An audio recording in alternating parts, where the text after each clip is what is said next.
Es schneielet, es beielet, es geht ein kalter Wind. Mädle ziehet Händchen an und Buben laufet geschwind. Das Liedle kennt ihr mit Sicherheit alle. Aber wisst ihr auch, was das Wortle Beierle bedeutet? Ich habe mal für euch im Internet recherchiert. Und fast alle Quellen, die ich gefunden habe, sagen das gleiche aus. Beierle bedeutet in der Schweiz Bienenzucht betreiben.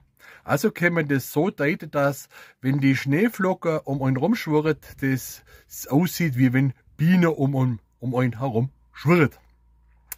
Jetzt gibt es für den Lied auch verschiedene Versformen. Also jede Gegend hat ein bisschen abgeänderte Version von dem Lied. Aber was alle Versionen gleich haben, ist diese Strophe mit "Und hast ein Stückle Brot im Sack, noch gibt's am ärmsten Kind".